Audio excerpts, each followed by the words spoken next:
This is Optimal Finance Daily, episode 1454. Is your relationship with money broken? By the finance twins of thefinancetwins.com. And I'm your host and personal finance enthusiast, Diana Merriam. This is the show where I read to you, and to myself, frankly, from some of the best personal finance blogs on the planet every single day. We're surrounded by messages of how difficult it can be to make ends meet and build wealth. So thank you for spending this time with me where we can empower ourselves to take control of our financial health. And before we get to it, have you subscribed to our other podcasts? We cover personal development, minimalism, health, relationships, entrepreneurship, and life advice on the other shows. Just search for Optimal Living Daily wherever you get your podcasts to find them. But for now, let's get right to it and continue optimizing your life. Is your relationship with money broken? By the finance twins of thefinancetwins.com. When did Americans' relationship with money break? Why did saving become the enemy? When the topic of saving money comes up, it seems to have a negative connotation. You've probably noticed that it goes something like this. I'd love to save, but I just can't afford to. Instead of something positive like, I know how important it is to save for my future, so I'm willing to make some sacrifices. We've all had that negative voice inside our head say, wow, they drive such an old beat-up car. In reality, though, what's wrong with driving an old car? We would argue that living within your means is admirable. Many of us don't even realize there's a difference between being rich and wealthy. Most of us would agree that being financially independent is an incredibly powerful achievement and a dream for most Americans. One huge benefit of saving and living within your means is eventually being able to afford to retire. Yet most people don't make the decision to invest in their future. According to financial services firm Edward Jones, only 37% of Americans save in an IRA. Why aren't Americans saving? Their relationship with money is broken. It's almost as if saving and living within your means is seen as a weakness or a negative thing, like making a budget is a death sentence instead of the key to freedom. Let's face it, saving money isn't sexy. Going to the $35 exercise class, now that's sexy. Buying the latest and greatest iPhone is sexy. But do these things actually make you happy? We'd venture to say that in the long run, they don't. It's no surprise that 40% of Americans can't pay a $400 emergency expense.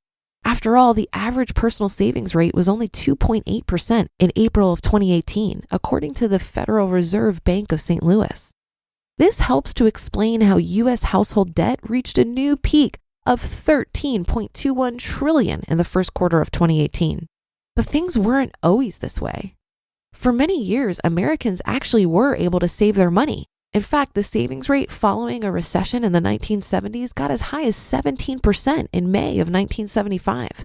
However, in the past few decades, a shift has taken place. On average, Americans owe more money than they actually have. Easy access to credit and a boom in home values has made borrowing easier than ever. But perhaps this isn't the full story. What else might be ruining your relationship with money? One theory is that conspicuous consumption is spreading with the advent of social media, which only helps to highlight what we don't have.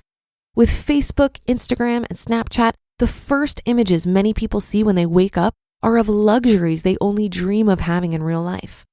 When it seems like everyone else is traveling, buying new things, or always eating at restaurants, it can seem like you're the only person not doing those things. Are these images starting to influence and impact our spending habits? The numbers seem to point in that direction. Conspicuous consumption is essentially buying things in order to maintain a certain image or social status, or because of social pressure or expectations. These pressures are precisely the wrong reason to purchase something, especially if your ultimate goal is to have a comfortable retirement. Which would you rather? Own a fancy car and appear as though you're rich just to fit in? Or save on that car and buy something more affordable so that you can add to your savings account and get closer to a comfortable retirement?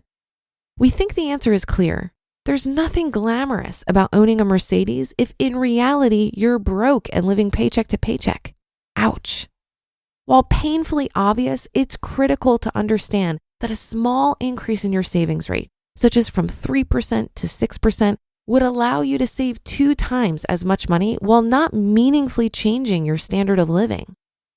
We all do certain things to fit in. So what's the big deal? In general, there's nothing wrong with wanting to fit in. After all, trying to fit into a group is a normal social behavior that we begin to exhibit at an early age. However, the big deal is that trying to keep up with the Joneses is causing undue financial hardship on families. Relying on Social Security or other social safety nets to fund your retirement will not cut it. If you truly want to pursue financial independence and an eventual retirement, it's important to realize what is driving you to make poor financial decisions so that you can fix it. You need to focus on being wealthy instead of rich. In order to begin to repair your relationship with money, it's important to reframe the purpose and role money plays in your life. Rather than focusing on the amounts of things that you have or want, you should focus on the things that maximize your happiness. Begin by taking a hard look at what you've spent money on and critically assess the sustained happiness that those things have brought you. This will make it easier to cut expenses that are not additive to your life. Own a huge cable TV package, yet you only watch the same 5 channels? This seems like a great candidate for cutting your expenses. The good news is that learning how to make a budget is simple. How do I know which things truly make me more happy? Research by Harvard professor Michael Norton has shown that all things equal, experiences will bring you more happiness than physical products and goods. Remember that time when you were sitting at a table with your family and you couldn't stop belly laughing? That memory still makes you smile. The $1,000 new designer handbag you charged to your credit card when you only had $300 in the bank? Not so much. By becoming more aware of the things you spend money on, you'll start to gain the awareness required to proactively decide which things are worth it. This in turn will make it even easier as you begin to cut back and increase your savings rate. We aren't here to tell you not to spend money. We're just here to tell you to spend mindfully. But if you can be a little bit more thoughtful about the way you spend your hard-earned paycheck, you might start to realize that saving and accumulating wealth is actually a lot more fun than you imagined. After all, having a broken relationship with money hurts more than just your wallet. You just listened to the post titled, "Is Your Relationship with Money Broken?" by the finance twins of thefinancetwins.com. I'm hypothesizing here that most of our urge to buy things is because we assume this spending will make us feel a certain way. So when you see people spending on things you think you want, you're seeing what it looks like on the outside and assuming it's making them happy. But remember that comparison is the thief of joy. You can never know another person's inner life, and many people surrounded by luxury are deeply unhappy. I think the reason is because you can't buy lasting happiness. You can merely buy fleeting moments of pleasure. Many of us witness another person's fleeting moments of pleasure and interpret it as peace of mind.